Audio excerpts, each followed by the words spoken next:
right, everybody. Welcome to class. It's good that you guys are here. Thank you so much for tuning in and watching these lectures. As you guys know, we have an online world religions class this semester here at Orange Coast College, and I'm your professor, Dr. Vulich. I know that we've already kind of been introduced a little bit, at least some of you, if you came to the introductory meeting on Tuesday, but for those that didn't, just a couple of quick points to know. This is also included on the syllabus for the course, but just going to mention it while you're here watching me. Okay, so my name is Richard Vulich. That's Dr. Richard Vulich. I have a PhD in philosophy, so feel free to contact me and refer to me by whatever title you like, whether it's Dr. Vulich, Professor Vulich, or some other combination of terms. But my email address, which is also listed on the syllabus, just so we're all clear about it. It's just my first initial R, then my last name, Vulich, at occ.cccd.edu. So feel free to contact me by email if you ever need anything during the semester. I'm very fast and reliable, I think, with getting back to students. Usually my policy is to always reply within 48 hours. So if that's something that you ever need, take advantage. I think it's always good for students to stay in touch with their professors. So I'm going to do my part on my end to be as reliable and responsive as I can. So that's just something to keep in mind. On Fridays, I will have office hours for this course that I hold on Zoom from 11 a.m. to 12 noon. And I'll be posting links to that on our Canvas page, as well as all the other course materials, whether those are class videos, study guides, essay prompts, and all the rest. So just stay in touch with the course by following our Canvas announcements. That's pretty much the only tab that I'm going to use to keep things simple for us. And I guess that's really about it. So aside from those introductory materials, I just kind of want to get us started today on our first actual lecture. Let me explain a couple of things about our little YouTube live interface here. One thing to know is that there is a chat, a little live chat box here on the lower right. And sometimes when I'm not writing things up on the board, I kind of like to do that at times just because of the visual presentation aspect of it. But at other occasions, I'll just write things into the chat. So like if you look there, you'll see my typed in comments there in the live chat box. So if you ever want to click on that, you'll also see further notes, comments, and written information there for to help you through our lectures. Okay, so as everybody knows, this is a topic of world religions in this class, and there's two main textbooks that we're going to use to sort of organize our meetings and content. The primary textbook, as I see it, is this one, which is called The Illustrated Guide to World Religions. Its editor is Michael Coogan, and this is from Oxford University Press. This is a 2003 edition of the textbook. So make sure you go ahead and get that. It's very important because all of the major information, vocabulary, and so forth is going to be contained in this book. So I would say to you, go ahead and get it right away if you don't have it yet. We're closely tracking the information in that book as we discuss the different information in the course. And then there's another textbook as well, which is kind of a supplement to the primary textbook. It's this one called The World's Religions, written by Houston Smith from 1998. And this one is under HarperCollins Publishing House. So, get both of them. We'll start most all of the lessons on the different world religious traditions by reviewing the information and content in the Oxford textbook. And then as we get past that introductory material, there will be a little bit of supplement at the end that involves information from the Smith book. So the topic in the class is world religions. So the basic plan is that we're going to examine the history, the traditions, the beliefs, and the philosophies of the major world religions that exist across the globe and throughout world history. Religion, as everybody here I'm sure knows, due to your interest in the class and just general knowledge, is something that's been with mankind since even prehistoric times. This is attested to by the existence of archaeological findings that have been discovered throughout the world, whether those are carved figurines, cave paintings, or elaborate burial rituals that we found evidence of and excavated and recovered. Some of these date in carbon dating methods to tens of thousands of years ago. Some of the oldest cave paintings that have been found are over 40,000 years old. Now, the earliest forms of written language for human civilization are, most scholars and historians believe, at most about 5,000 years old. So that means that religion, therefore, and aspects of the divine have captured human mind and imagination well before even we had any way of using written symbols to record or inscribe religious doctrines. Religion as such is deeply embedded in certain very essential aspects of the human condition, and that's why it's a valuable area of study for people interested in history, interested in philosophy, and the interaction between those things for human beings. Now, our course and textbooks focus on the study of the, we could call them living traditions, meaning that they're still widely practiced and still exerting major influence today. So the study of the particular religions, or I should say the specific religions that we will devote our study to, are these: Judaism, the Jewish religion, Christianity,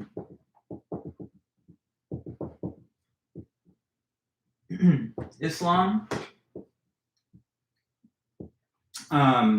Buddhism,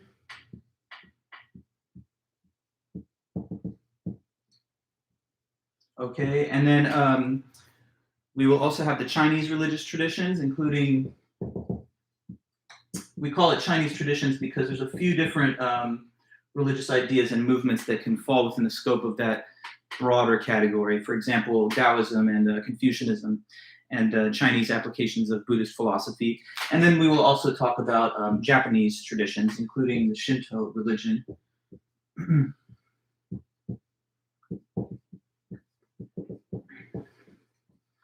So, divided between these different subject areas, we will have a structured course, starting in the order here that you see, and then proceeding in that descending order going down. Now, the editor of our textbook, The Illustrated Guide to World Religions, uses three major criteria for selecting which religions to review in the book and for us in our class. So, what are the three main criteria for inclusion in our class? Well, the first criteria is the number of followers that the religion has. Christianity today at over 2 billion followers, Islam over 1 billion, Hinduism close to 1 billion, and the Chinese traditions, it's harder to gain an accurate estimation of that. But at any rate, given the domestic population of China and the saturation of religious belief in that country, we know that it's running well into the hundreds of millions. So those all easily satisfy this first criteria of substantial number of adherents or followers throughout the globe. The second criteria for including these religions in our course and in the book is diffusion, meaning how far spread out are the followers of these religions globally. So is the geographic distribution of adherents to the religion widespread in terms of just space? Judaism, for example, doesn't satisfy the first criteria because today there are only about 15 million members of the Jewish religion globally, which makes it obviously the smallest in terms of just raw numbers of people that are identified as members of that religion among the ones that we will study. But its influence and geographic distribution is massive. They're dispersed throughout the globe in part due to historically being forced to be expelled, especially the original expulsion from Roman Palestine and etc. in the late centuries before the Common Era. And Christianity and Islam have been missionary religions, which have also caused their global diffusion to be quite widespread. So they also satisfy the second criteria. Migration of people from lands where Hinduism and the Chinese traditions are spread or practiced has also increased their geographic diffusion. The Japanese religious traditions are more geographically isolated to Japan, so they don't necessarily satisfy the second condition, but the Japanese population is about 125 million, and Japan just is such a influential country globally and culturally that it justifies its inclusion on that basis. Now, the third criteria to add to both number of followers and diffusion is historical importance. Judaism, the one that we will start with here, although small in, again, number of total followers, it has had a massive religious and cultural influence as the trio of what are called Abrahamic religions, that is Judaism, Christianity, and Islam, all take the stories of the Torah, which is sort of the Jewish or Hebrew name for the Old Testament Bible. They all take the stories included in the Torah to be religiously authoritative and continuous with their own doctrines and views. So there's this kind of major influence that Judaism has exerted on the religious traditions and history of Christianity and Islam as well, which is yet another reason why it's important to review it as one of the major world religions. So anyway, because of the three criteria and due to limitations of space, obviously time and space, can't talk about every possible religious tradition or system, given how many weeks we have to talk about things and the number of hours we have. So due to those limits, there's some traditions obviously that are excluded. For example, non-literate traditions or dead religions like Zoroastrianism and so forth that no longer have major influence or activity today. We'll also take a detailed examination of each of the 7 major traditions mentioned here, which will inform us of them individually and also allow us to compare and contrast them. We will try to gain a sense of how these religious views and traditions throughout history have certain significant similarities and what the differences are, where they overlap, and where they've made historical contact with each other as well. Now, in the main textbook that I mentioned here by Michael Coogan, we'll organize the study of these religions by looking at 9 major themes. Okay, so there's 9 big themes that will be kind of structuring all of our discussion of these religions. So let me list them. And to give you some familiarity with both modes of content, I'm going to write these in the live chat, so you'll see them there in the live chat box. So, okay, we're now just talking about what factors are going to organize our course material as we study these different religions. So let me put this here.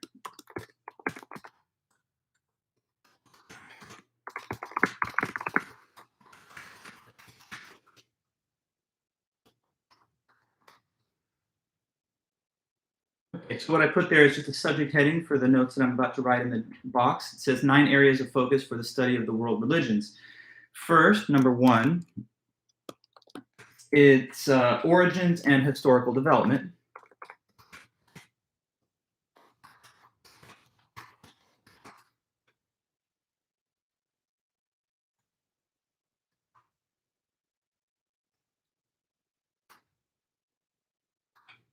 Okay, origins and historical development. So in that aspect of the review of these religions, we will see how the religions originated and then how they were developed subsequently in the early historical periods where they took shape. Sometimes the origin of a religion can be separate from its historical development, because sometimes the origins can begin after the historical events that are mentioned in the religious doctrines and texts. Sometimes the exact events that originate a religion are so far rooted in ancient prehistory that there's no clear sense of a specific set of events that serve as the originating factor. So it depends on the specific religion. For example, in like Christianity, Buddhism, Islam, there's going to be a historically documented figure that serves as the kind of source from which the whole religion flows. Other religions, though, like say Hinduism, for example, are so ancient that there's no touchstone event that can be pinpointed historically, which serves as the distinct moment at which it sort of arose. But we'll see the differences as we study each one. So origins and historical development, basically the beginnings and then the subsequent developments in history from those beginnings of the religion. The second major aspect that we will be reviewing as we look at the religions are what's called in the textbook aspects of the divine. So aspects of the divine. So the different religions obviously will have different presentations or concepts of God, the supernatural, the afterlife, etc., This one's focused mostly on the nature of the God or Godhead figure of the religion, whatever it may be. So, for example, questions like these will be pursued. Is the God that's mentioned personal or impersonal? Is this God something that is within or without the natural world?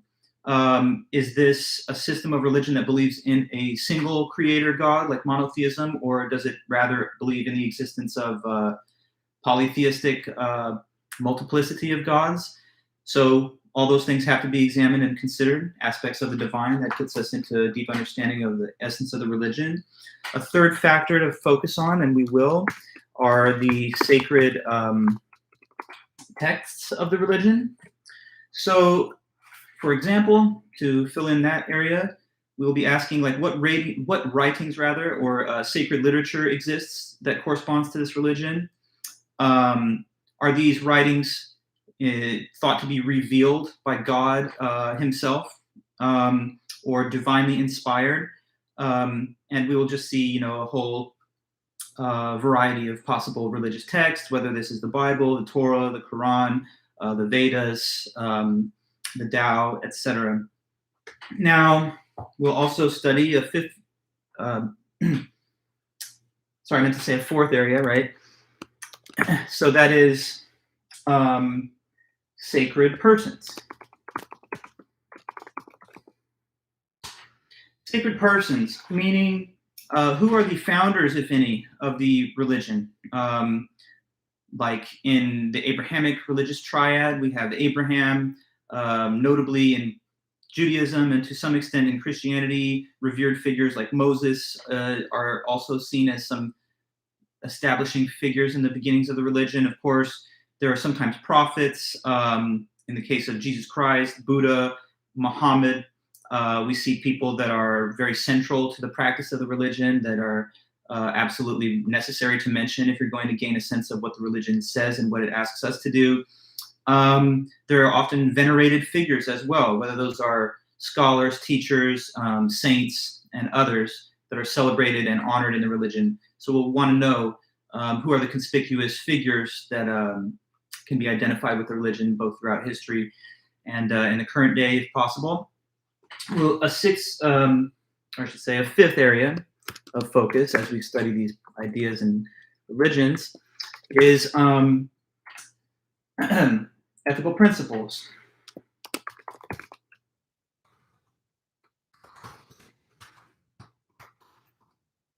Ethical principles. So ethics has to do with what's right and wrong, how we should and shouldn't act, what's good and what's bad to do. So, for example, what kinds of conduct in these religions is required for the individual or the community according to the sacred texts that may exist, or is embodied in the lives of certain revered religious or holy figures. As you all know, there's certainly a code of conduct that corresponds specifically to different religions. In Judaism and Christianity, we have the 10 Commandments. In Buddhism, there's the Noble Eightfold Path. Are there any debates that exist within the religious community or among its own scholars about the proper understanding of such principles? Is there informed religious debate and discussion about the proper understanding of religious requirements that are instituted by that system or by its texts? How can disagreement or diversity about the understanding of these religious rules and requirements lead to the formation of subgroups or even different denominations within a single religion? For example, in Christianity, is baptism a requirement or not? Depending on your answer to that, you may find yourself in one or a different denomination of the broader purview of Christian religion. So we'll want to, of course, understand factors involving those ethical principles. A sixth area of focus and study, then, to continue, has to do with sacred space. Sacred space is just a term used by our textbook editor to refer to the idea of what sacred places may exist either for worship, study, or life rituals within the religion. Are there temples, mosques, churches, shrines? Also, for example, auspicious places like in Hinduism, the Ganges River, or in Judaism, Mount Zion, and so forth. So we want to know what parts of the world, houses of worship or theological schools are designated to the practice, study, and life of the religious adherents and their doctrines. Then, a seventh area to continue is what the textbook labels as sacred time. Sacred time. So in that case, what's mentioned is what auspicious or significant times of day, year, or life cycle are stated within the religion to be of religious significance. So certain rites of passage, birth, death, the reaching of maturity of young adults, holidays, the commemoration of the death or birth of key figures within the religion, as you know, whether that's Easter or the Christmas holiday. These are supposed to be dated at approximately the times of the resurrection of Christ and the birth of Christ. So what religious holidays marked on the calendar or set aside for special observance exist in these different religions. What devotional acts are supposed to be expected of the religious community on these different occasions. So some of you may have a fair enough sense of the key dates in the calendar that mark off important points in time for your own religion, but we're going to learn, of course, comparatively what these might be and what they are in other and collected world religions overall. Then there will be an eighth area to just consider about death and the afterlife.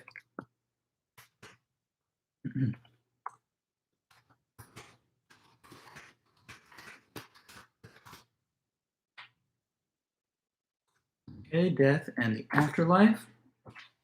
So many of the world religions that we're studying hold doctrines about what happens to a human being after their mortal life is over with. Do we have immortal souls?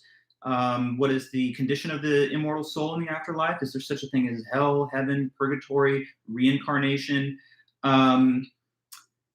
And that's going to be an interesting feature of world religions. Obviously, many people turn to them for guidance and knowledge and insight about how to prepare for death or what the ultimate metaphysics of life and death really are.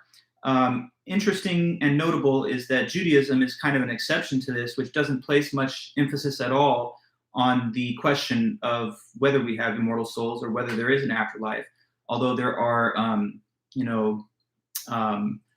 obscure writings collected in the Jewish Talmud and throughout the rabbinical discussion of the Torah, which talk indirectly about the existence of something that could be construed as heaven or hell, but it's often wondered whether that's just an aphorism. So anyway, the point I'm making as I try to pass on quickly is that Judaism is somewhat an exception on point 8 because not much discussion or emphasis is placed on the question of the afterlife, which makes it a bit unique among all the world religions that we study.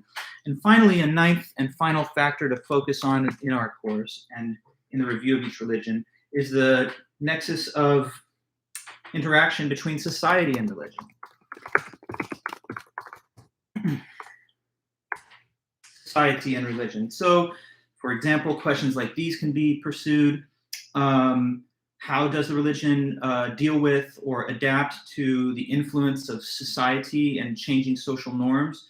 And also, how is society itself influenced and shaped by religious ideas that lie at the heart of the society's culture?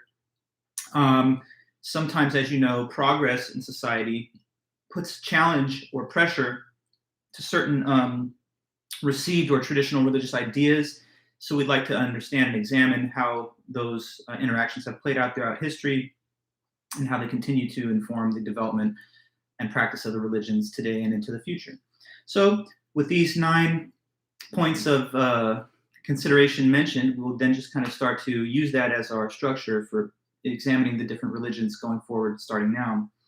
So with that as our little introduction to the text and to the methods of analysis that the class uses, we're going to start today with the comprehensive analysis and study of the first major world religion that you see listed here, which is Judaism, the Jewish religion. So I'll begin with a general introduction and overview to the religion, and then we will zoom in on specifics and expand on them to make them a little bit clearer and more detailed. So Judaism today has only about 15 million followers, as I said earlier. About 7 million of those followers of Judaism today live in the nation state of Israel. So it's obviously the smallest of the world's religions. In 2003, by the way, when this textbook by Coogan was published, the number was more like 13 million. So current figures are slightly different than the ones cited in this text, just because it's been 20 years. So there's been a little bit of population increase. Tragic, but notable is that the population of Jews globally peaked back in around the mid 20th century, just before the events of World War II and the Nazi Holocaust. So in 1939, the Jewish population hit its zenith at about between 17 and 18 million, but it was reduced to 11 million by the year 1945 due to 6 million European Jews being executed and in the genocide of the Nazi Holocaust. So it did, eliminate a full 1/3 of the global Jewish population and 2/3 of the Jewish population in Europe at the time. Obviously a devastating historical event I'm sure all of us know about. Despite the smaller number of total worshippers following Judaism as compared with some of the other world religions that number in, as we've said, billion or 2 billion, etc., it has had some of the greatest influence and wide geographic spread. So it begins in the ancient kingdom of Judah.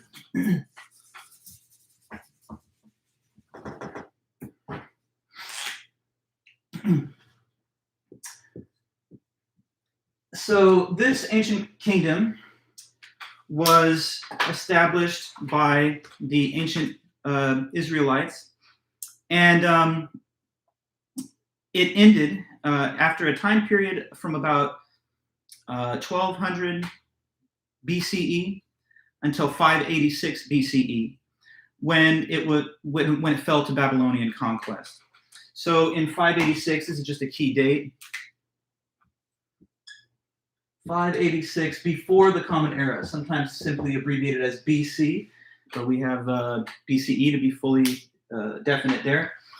In 586 BC, the kingdom of Judah fell to Babylonian conquerors. The Babylonians were a civilization that lived in what was then Mesopotamia, modern day, located in what is modern day Iraq, basically. They conquered Judah in 586 and it fell. After that, Judeans adapted the religion of Judah as exiles that were spread as far from Egypt to Mesopotamia. This dispersion after 586 BC, when Babylonians conquered Judah, is referred to as the diaspora. So the distribution and spread of Jewish people following the Babylonian conquest, that's called the diaspora. Let me grab, if I can, a different marker to gain a little bit better ink. Okay, there we go. So new term just to add to our vocabulary, diaspora. This is the spread of Jewish people after Babylonian conquest. Okay, so the Babylonian conquest of 586 BC.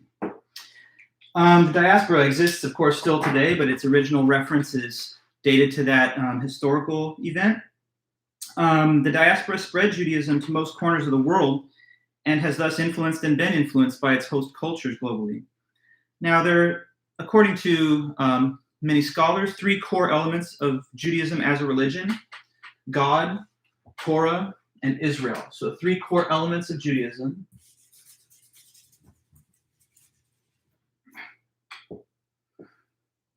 Sorry, this is my better marker here.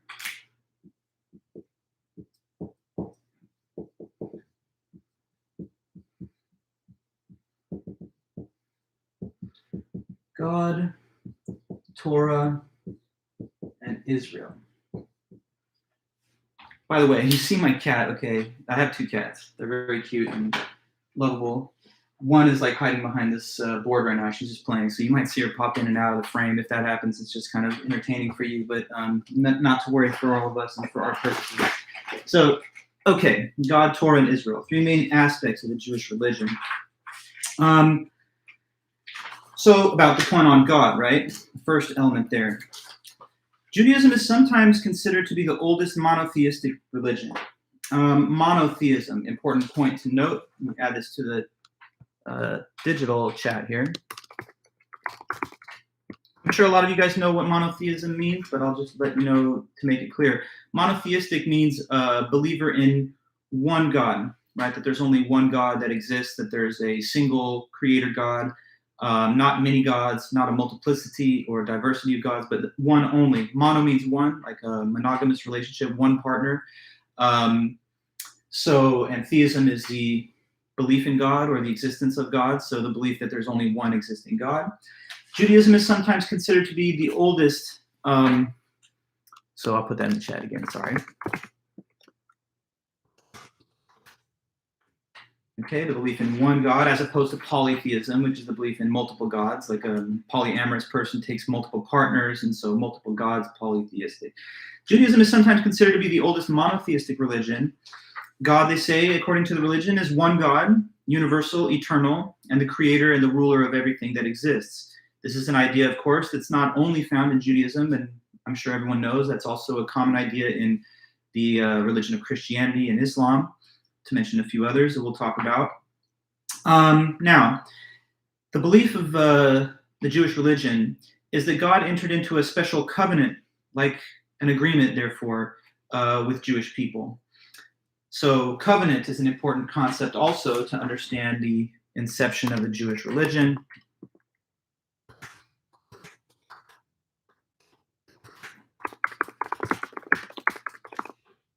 Covenant is really sort of like a religiously charged term for a agreement, like pseudo contract based. In an agreement or contract, as you know, two sides agree to terms which are mutually beneficial to both. If I have an agreement with my landscaper that he will come and trim my grass twice a month for a fee of $60, then we each know what we're expected to do in order to gain this mutually beneficial interaction. I have to render the payment, he has to render the service, and then we both get something that we want. Him money, and me, I guess, trimmed hedges and grass. Now, this is just a bit of a example to illustrate the concept. But what was the covenant that was mentioned between God and the Jewish people? Well, God, acting through his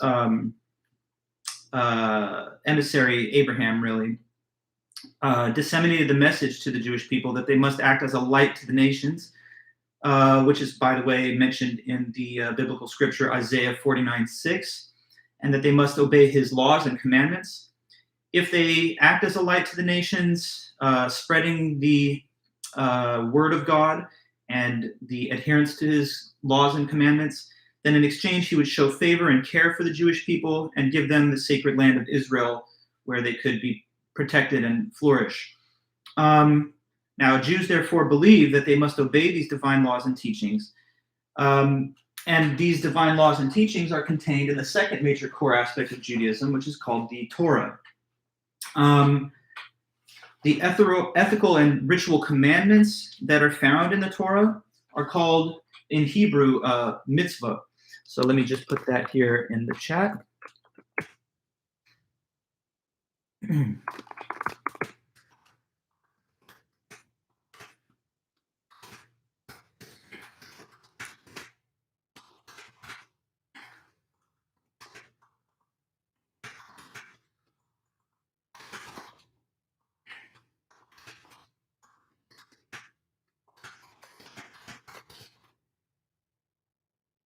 Okay, so mitzvah is just the Hebrew phrase or word for these religious laws and commandments given down by God, expressed in the Torah, which is the sacred religious text and the Hebrew word for what Christians call the Old Testament part of the Bible.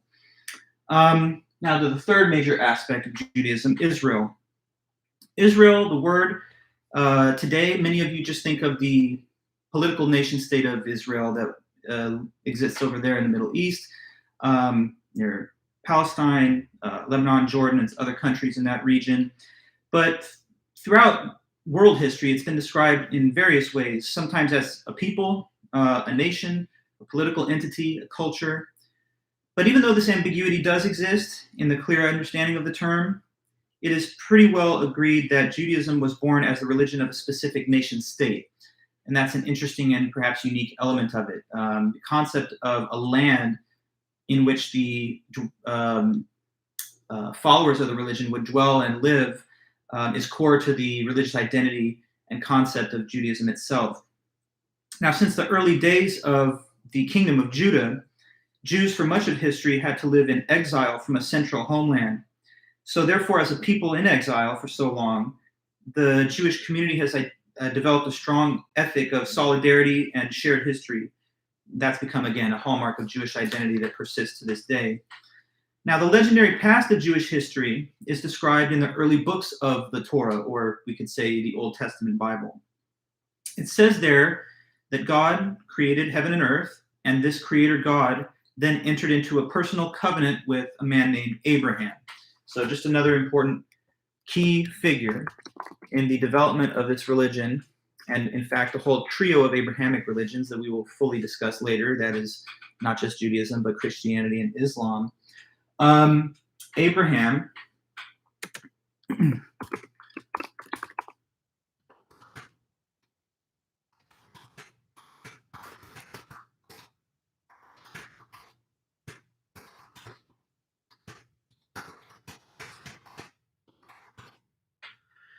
So I put here in this live chat, Abraham, a stateless wanderer who first received God's covenant according to the Bible. He was just a stateless wanderer from Mesopotamia. And this is supposed to be, according to the historical timeline anyway, somewhere around prior to before the year 1200 BCE, just so we're keeping dates in mind. So that's 1,200 years before the Common Era, right? 1,200 years before the life and events that are described as Jesus Christ's birth, death, and crucifixion. So this is well into the era prior to the Common Age. Abraham was told by God, according to the Bible, that he had to spread the word of God, the commandments of God, get people to follow along. And in exchange for this, God would give him and the Jewish people a promised land in the land of Canaan, which is sometimes today referred to by the term the Levant. It comprises areas of modern-day Jordan, Syria, and part of modern Israel. But that in Canaan, he said, I will establish a land called Israel, and I will also give you numerous descendants and offspring. This is what he says to Abraham. So Abraham is then the messenger of God's message to the world, sometimes described as the knight of faith, the most allegiant to God, the most willing to follow his commands at all costs, regardless of the reasons or pressures on him having to do so. Abraham eventually, according to the legend, has a grandson named Jacob. Jacob takes his sons and their families to Egypt to escape a famine. Then they served under the Egyptian Pharaoh and lived under the Egyptian Pharaoh, but they and their descendants were enslaved. According to the stories and legends, God then eventually liberated the Jews from enslavement by having the figure of Moses lead them to Mount Sinai, away from Egypt. And that event is known as the Exodus. So let's give you that term here in the text.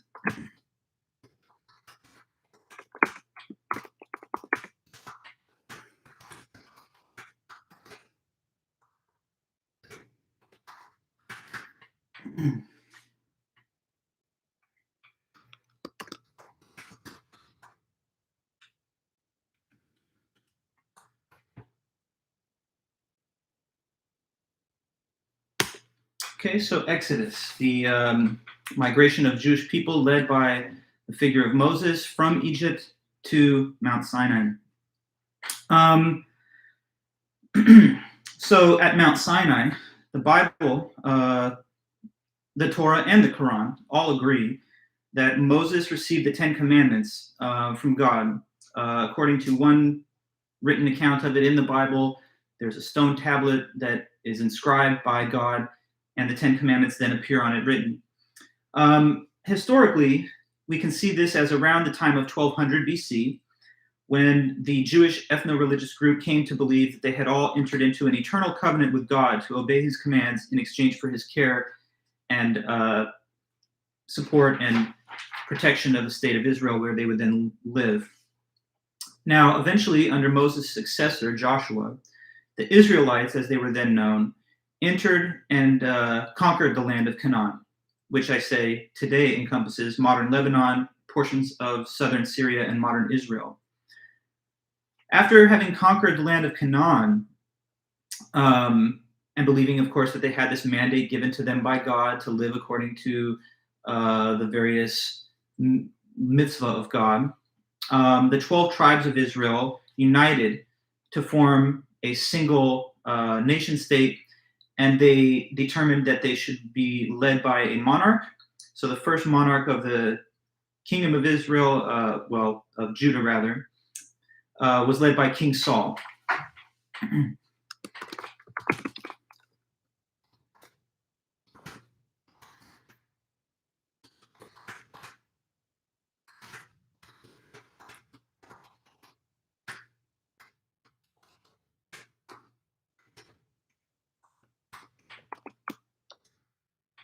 Okay, King Saul, just an important name to note. First king of the state of Judea, the land of the early Israelites in around 1200 BC. Saul was then succeeded by two other monarchs that followed after him, King David and King Solomon, separated by a significant amount of time, but these are some of the only known figures whose dates and records have survived the historical timeline. So David's rule was dated around 1000 BC.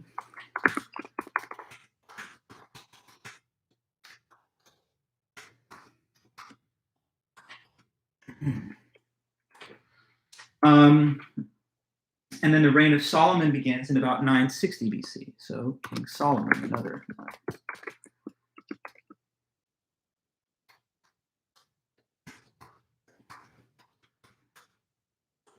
Okay.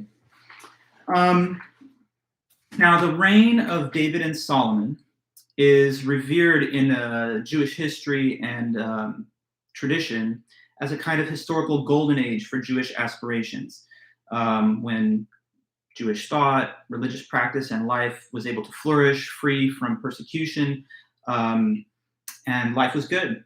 It's Solomon who builds the first Jewish temple in Judea.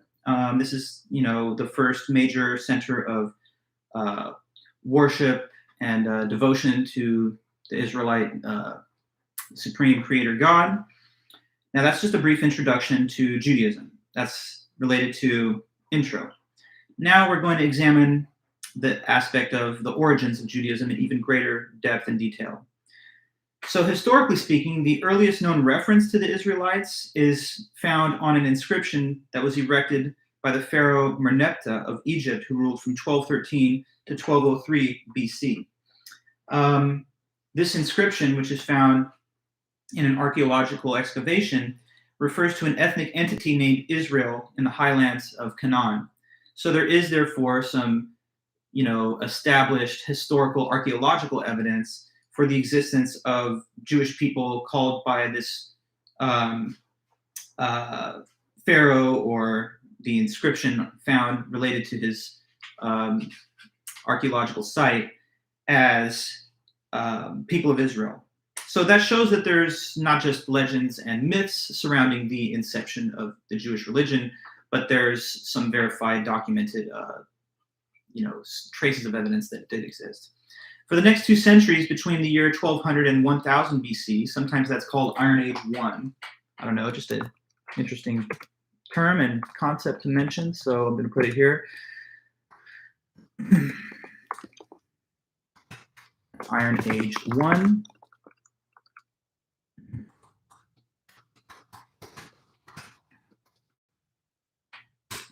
So yeah, during the period known as Iron Age 1, the settlement of the Israelites increased in the Canaanite highlands, until the various tribal units unified into one nation state of Judea in around the year 1000, as I mentioned.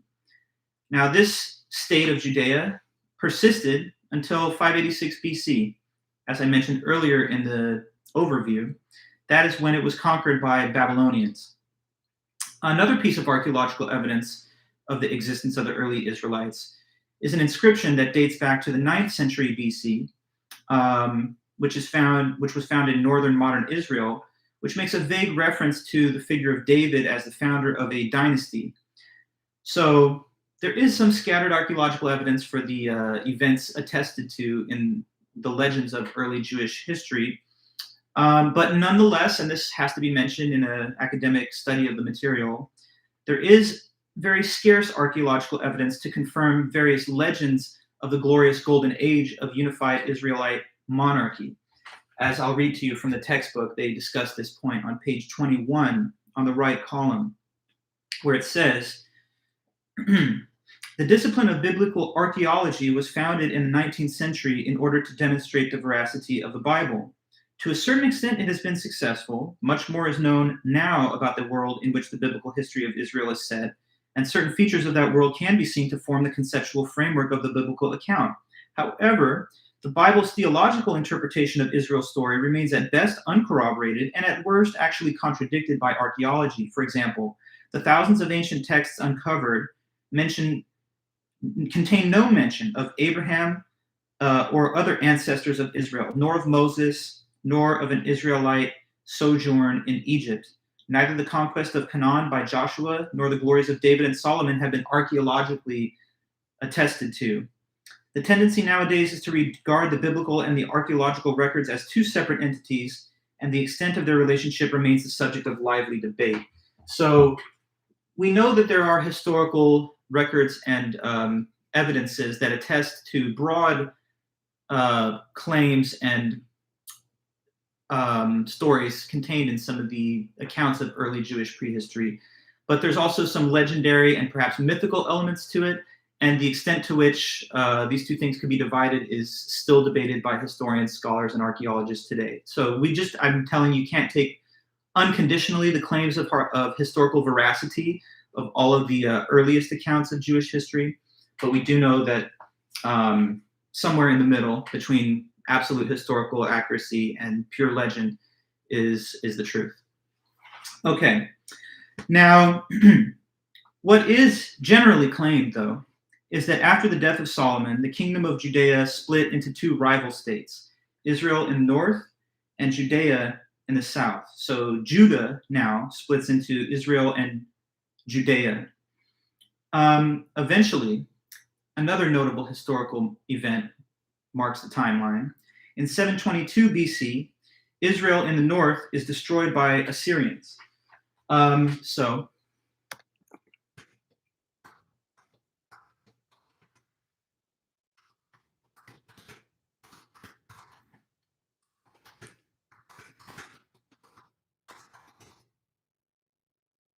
in 722, before the Common Era, 700 years before our modern calendar starts at year zero, Israel in the north was destroyed by the Assyrians. Before that destruction, it was the larger and wealthier state of the two divisions of the broader kingdom of Judah. Now, the Bible was written by Judean scribes, and they sometimes, due to their cultural residency in the Judean part of the land of the Israelites, sometimes portray the northern kingdom in a more negative light. So that's just an interesting thing to know about the writing of the Bible and the perspective of the authors. Later, in 586 BC, as I've mentioned already, King Nebuchadnezzar of Babylon conquers Judah, the remaining land that survived the Assyrian conquest of Israel. And the Babylonians, when they conquered Judea, destroyed its temple and deported members of its elite, who then had to try and preserve and retain aspects of their national religion while living in exile. Now, Judeans, as believers in a monotheistic God, could not explain the exile that they had suffered by saying that, well, I guess the Babylonian polytheistic gods defeated our God. No, because they believed in only one universal God who rules over all of history and all of the world. So they instead thought that this must be some type of righteous punishment given to them by the one true God, and that required them to more strongly adhere to God's commandments. So interesting to think about how if there's only one God, then you can't very well say that setbacks, calamities, misfortunes that occur must be due to another God intervening in the events of the world. Instead, it would have to be the sole and only monotheistic God who's trying to exert some type of consequence on the Jewish people, perhaps for not having had a strong enough adherence to the commandments, as some may have thought. Jewish scholars also felt a need to preserve the religion and traditions of Judea while they were in exile. And so that caused them to start to write a lot about the preservation of these doctrines and to inscribe them. And that's what gives birth to the writings of the Bible, a tradition that had only been promulgated informally and culturally, now had to be recorded and set down by records in order to survive the geographic diffusion and diaspora of the Jewish people. So it's an interesting fact to consider that exile and displacement, expulsion, etc., in some ways may have strengthened the historical legacy and durability of the religion by forcing its adherents to think more carefully about how to create records that could survive these changes in time and space. Now, I said to you that in 586, Babylon conquers Judea and destroyed its temple. And then in 539, the Babylonian Empire falls to the Persians. So here's just another notable point in the historical timeline.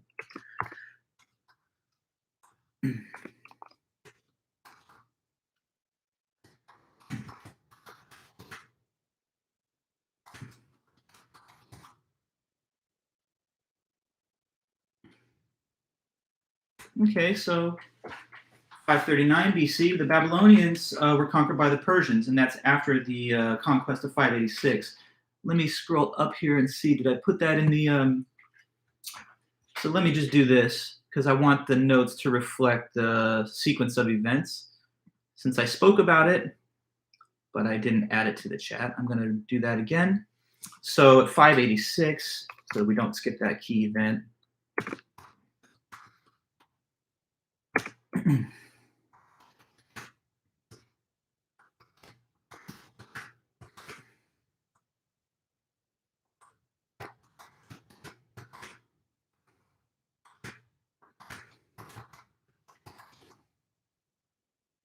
And then 539, a couple of generations later.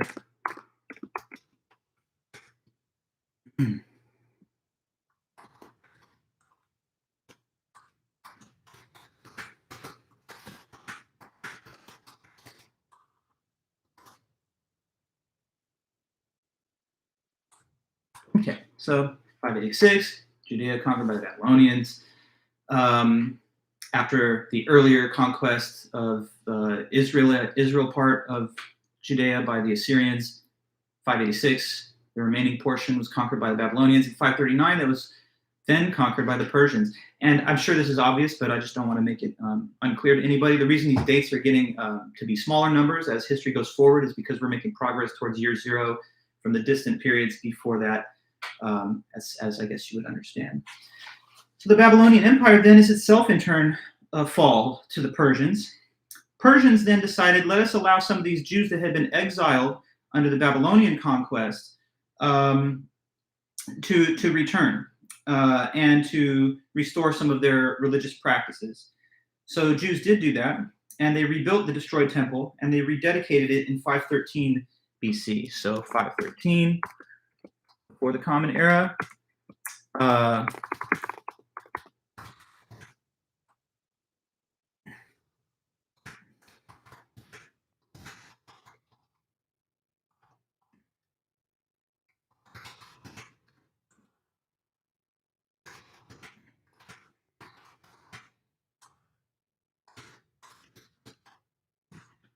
So 513 BC, Jews rebuilt and rededicated the Jewish temple after having been allowed to return from exile and restore religious practices under Persian rule. So at that time, Judaism regained a central place of worship and some degree of limited self-government. This is what this begins what we see as a historical pattern of there being a land of Israel that coexists with the diaspora of Jewish communities outside of it that are geographically spread far and wide. The oldest diaspora communities that existed outside of the central land of Israel or Judea were in both Babylon and Egypt. Now, this Persian period of rule lasts from about 539, as we said, till 330 BC. Judea then comes under Greek rule in around 330 BC when it is conquered by Alexander the Great. So Greeks come in, led by Alexander the Great. Let me tell you about this person, just to get his dates at least. This is not going to be a history class on the Greeks, but at least you need to know that Alexander the Great lived from 356 to 323 BC.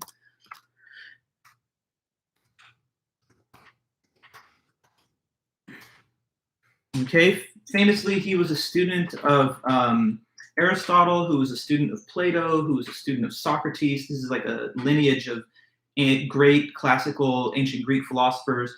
And Alexander the Great conquered lands far and wide outside of Greece, including the Persian Empire that had taken control of that region. And so in 330, they conquer Judea that was reformed within Persia, or the Persians' client state. So 330 BC.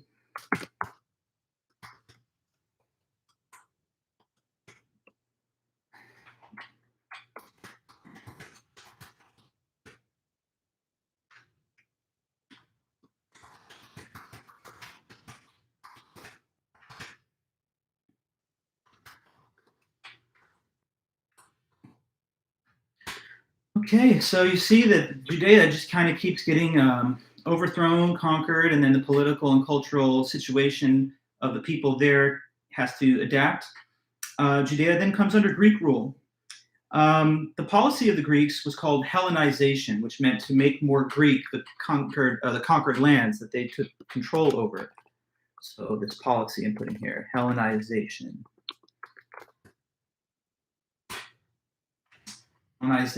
To impose Greek culture, tradition, and lifestyle on conquered domains. So the gods or deities of conquered people would have to be, under the policy of Hellenization, re-identified as somehow within the pantheon of Greek gods, which, as you guys know, is a polytheistic religious and cultural tradition where there's guys like Zeus, Ares, god of war, Aphrodite, god of love, Hephaestus, god of the forge, and on and on and on. So the Greeks, of course, didn't approve of the idea of there being a single monotheistic god as believed under the practice of the Jewish people. So they tried to impose Greek ideas on the community. Because of that threat, or I should say maybe just challenge to the religious beliefs and practices of the Jews, they began to divide among themselves under Greek rule between those that called themselves Hellenists, who wanted to more quickly assimilate to the Greek cultural norms, and on the other hand, the Pietists, who said, no, we have to retain strong adherence to our existing Jewish monotheism. So Hellenists.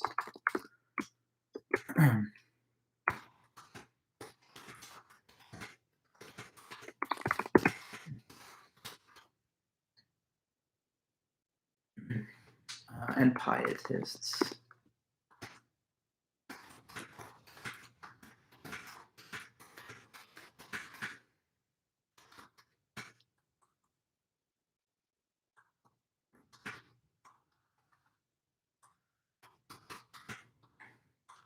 Sorry, just typing here.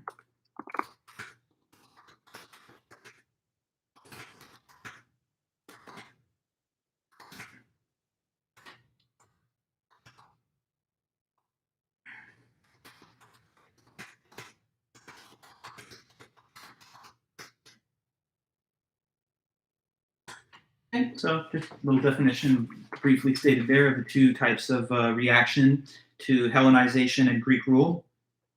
Eventually, the Greek ruler Antiochus IV, who reigned from 174 to 164 BC, so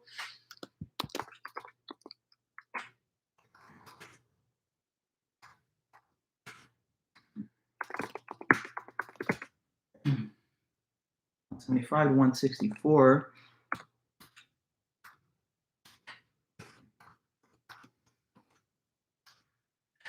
So here's a Greek ruler of the conquered Jewish territory in the 10-year period or so that he ruled. He sided with the Hellenists. And in 167 BC, the policies they instituted to more harshly impose Hellenization caused many Jewish practices to be banned.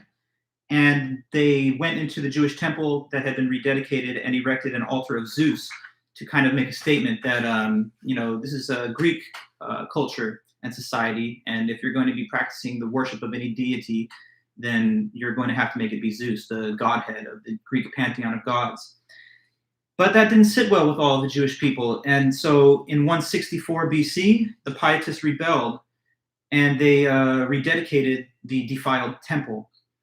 Now, after a century or so of this tense status quo, where the tensions between Pietists and Hellenists and the broader Greek authorities played out, Judea again fell, this time to Roman conquerors in about 63 BC. Okay, so in the year 63 BC, before the Common Era, the land of Judea falls again to Roman conquerors.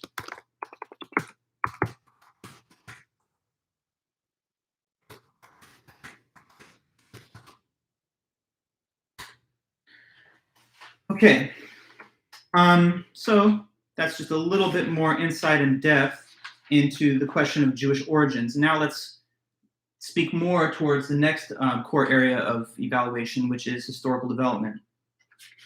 So once the Romans conquered Judea, they governed it through a Jewish client dynasty, meaning that they would appoint a leader nominally of Jewish origin and background to oversee and be a political leader for that conquered Judean community, but who would be approved of by the Roman authorities and who would make sure to tack towards their cultural requirements and demands. The first such leader was known as Herod the Great. He lived from, or I should say his rule extended from 37 to the year 4 BCE. We're getting now closer to that Common Era. So he was the first chosen leader by the Romans of the Jewish client state of Judea within the conquered regions of Rome. And he was ruthless, he was draconian, he was oppressive in the institution of law and Greek standards in the Jewish community, but he was also effective in certain ways. He oversaw a grand rebuilding of the Second Temple that had become this kind of cultural and political football of Jewish people and their conquering rulers. Herod was succeeded by his son Archelaus, and he was so brutal that the Romans deposed him in the year 6 AD. Well, let's be clear. There's different ways to refer to the calendar once we roll over to the year 0 and then continue on for the next 2023 years. In everyday casual conversation, I often hear it referred to as like AD, like BC, before Christ, AD, after death. But historians often use the terms or acronyms BCE, before Common Era, ACE, after the Common Era. So I'll just stick with that usage. So now, as we look at the Common Era beginning, in the year 6 ACE, the Romans removed the successor of Herod, his son Archelaus, because he was too brutal, even for their taste. So after that, Romans said, we need to take over governance of Judea ourselves, not leave it to these appointed client state leaders, and therefore a sort of revolving series of Roman prefects governed Judea for decades.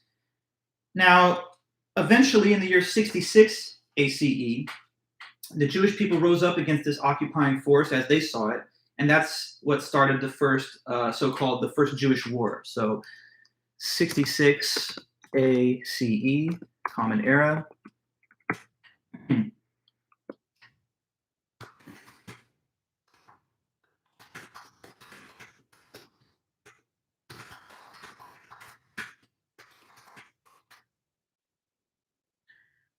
Okay, in 66, year 66, the Jews rose up against the occupying force in the First Jewish War, but they were vastly overmatched by the Romans, so they were soundly defeated. This provoked, of course, the anger and hostility of the already somewhat ungenerous Roman conquerors. So they captured the Jewish temple and destroyed it after this rebellion in the year 70 AD. So 70 AD, I should say 70 ACE, thanks.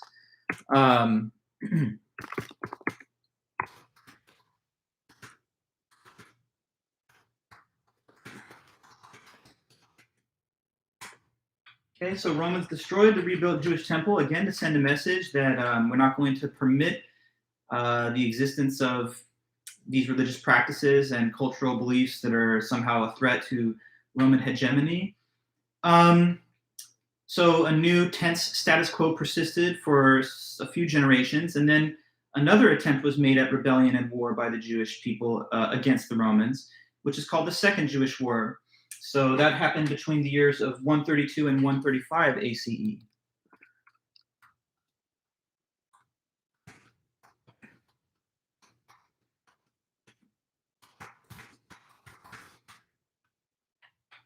Okay, so we have now got the Second Jewish War between 132 and 135 in the Common Era. But again, maybe it lasted a little longer. Maybe resistance was a little bit more stubborn, but yet again, they were soundly defeated and then temporarily banished and put into exile from what was then Judea and Jerusalem. And it wouldn't be until 1948, almost 1,800 years later, that Jewish people achieved again a central homeland and sanctuary that is in the modern nation state of Israel, established in 1948. Now, during the First Jewish War, a rabbi, which means teacher in Hebrew, so you've heard the word perhaps, and if you weren't aware, it's just the Hebrew term for teacher. But it's a teacher with religious significance, a teacher who discusses and disseminates ideas of the Torah, the Bible, and the connection between biblical commandments and everyday life. There was a very important Jewish rabbi during the First Jewish War named Yohanan ben Zakkai.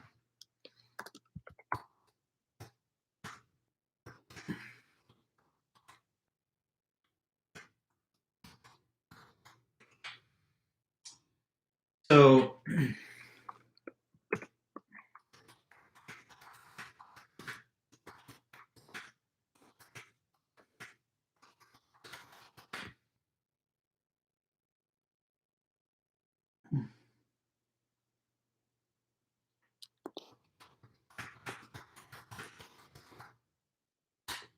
okay, Yohanan ben Zakkai, a rabbi who lived during the First Jewish War. He sought permission from the Romans and was granted permission to found an academy of Jewish learning and study, which was instituted and built near the coast of what is today present-day Tel Aviv. And he realized, or he thought anyway, and I think it's probably a good insight, that the future for Judaism would not be in armed rebellion, which he saw to be futile in the long run, but rather study and scholarly discussion of Jewish doctrines. And after he established this academy or institute for the study and debate of Jewish doctrine and culture, this kind of jumpstarts what's known as a rabbinical tradition in Judaism, which flourishes with other academies and schools being founded in the land of Galilee and also further away in Babylon. They would debate the details of Jewish custom and law and how they apply to life. And we see that there's still a very deeply rooted tradition of scholarly debate and discussion in rabbinical circles of Jewish education that persists to the current day. So it kind of has its historical origins in the desire of certain revered scholars to use the power of word and learning as opposed to physical armed rebellion to try and preserve and expand Jewish life, ideology, and culture. Now, the Babylonian academies in around the fifth, the 6th century AD, produced what's called the Babylonian Talmud. And in more modern description, we just call it the Talmud. The Talmud is a series of writings written by Jewish rabbis and teachers that tries to further analyze, discuss, and expand upon the core doctrines found in the Torah. The Talmud, therefore, is another sacred and historically important text that is central to Judaism. So just so we get the description here.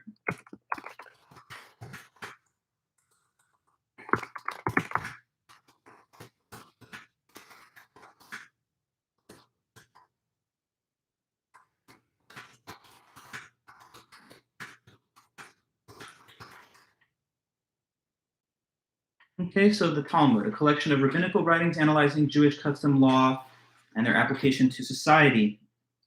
We'll discuss more about the Talmud in the next meeting as we spend more specific time devoted to the idea of religious and sacred texts in Judaism.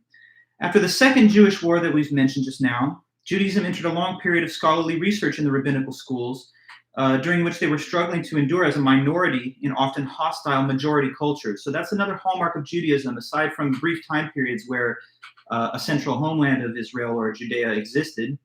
They've often had to live in host cultures where they're a tiny minority and in many cases oppressed, marginalized, excluded in certain ways. For example, Christianity, which is the next major world religion that we'll study when we finish our unit on Judaism, is originally an offshoot of Judaism that rapidly won converts attracted to the idea of monotheism in the early centuries of the Common Era. In 392 ACE, Christianity became declared the official state religion of Rome and of the Romans. So let me put that important historical date here.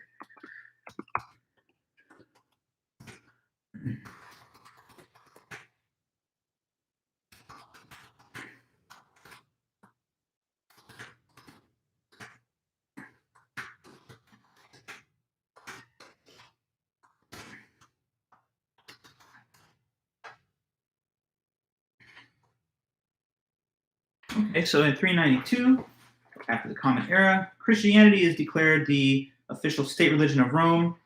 After that happens, a series of Christian rulers enact laws in the conquered areas where Jews primarily are taking residence, like in Old Judea, meant to show the social rejection of Jews under Christian rule. And this kind of begins a long history of Jews being massacred, expelled, and in many cases forced to convert to Christianity while living under Christendom. Many people blamed Jewish people, so the prevailing Christian culture and majority in many cases held ungenerous and even conspiratorial beliefs about the Jewish minority, using them as a kind of scapegoat to explain away calamities, pitfalls, and setbacks that occurred to them. So, for example, many blame them for natural disasters like the Black Plague that happened in the year 1348.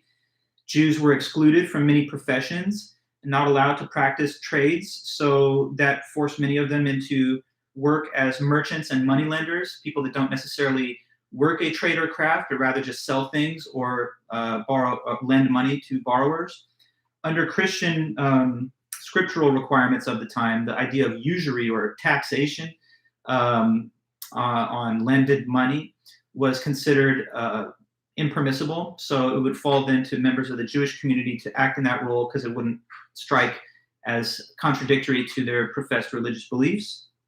From the 16th century on, Jews were often sequestered into special town quarters and not allowed to live in open areas of society that were non-Jewish. Islamic rule prevailed in parts of Europe during the centuries of the medieval and late medieval period. And Muslims conquered Spain in the 10th to 12th centuries. They actually afforded Jews more independence and civil rights than some of the Christian leaders had done. So they were better tolerated and allowed to enter many prestigious trades, at least during that little interim period between the 10th and 12th centuries in Islamic Spain. So their way of dealing with Jews and Jewish people was a little bit more generous when made comparative in this historical comparison. As it says here on page 25 at the top, the position of the Jews under Islam could also be precarious, but in times of tolerance, they flourished in a manner unthinkable under Christendom, becoming doctors, merchants, court officials, scientists, and poets. This high point was sometimes called the Golden Age of the Jews of Muslim Spain, the 10th to 12th centuries ACE. Jews were also seen by the broader majority cultures as good mediators between various international communities, since they themselves were so geographically distributed. They had knowledge of language, custom, and tradition of a diversity of countries, so they were good at mediating disputes. They were also important to facilitating international trade because of their knowledge of different host cultures and negotiating skills. After the 18th century, Jews started to become treated better in Christian Europe during what's called the Enlightenment period. They were accorded equal civil rights in Western Europe and in America, the United States. But many were still told that they'd only be fully accepted into society if they went through the process of baptism and converted, therefore, to Christianity. So some were forced to choose between equality in society and their religious traditions. In the late 19th century, certain theories of racial supremacy were advanced in certain intellectual circles, which gave rise, some of them also were arguments that were loosely based on misinterpretations of Darwinian biology. But these anti-Semitic arguments and theories formed a basis of Jewish antagonism, which reached its peak with the Holocaust of Nazi Germany during the years of 1941 to 1945, which I said earlier killed off 1/3 of all Jews in the world and 2/3 of those living in Europe. Subsequent to that, in 1948, the United Nations, after the war ended, established the modern nation state of Israel, in part as a response to the tragedy of the Holocaust. So this information that I've just gone over with you guys is the basis of our first class lecture meeting. And going forward, we will just have 2 installments of this each week delivered through Canvas to the announcements board. So you should just continue to follow these lectures. They'll all be approximately an hour to an hour and 20 minutes or so of time. So when you get time, try to watch them. Try to watch this one before the next installment drops on the upcoming Tuesday. I'll post them each time a few days before they are scheduled to be reviewed by you. So thanks, everybody. And if you need anything, just be in touch with me. I'll be checking my emails and messages frequently. For now, have a great day. And I'm just signing off, but take care, and I'll be in touch with you soon. Okay, thanks, everyone.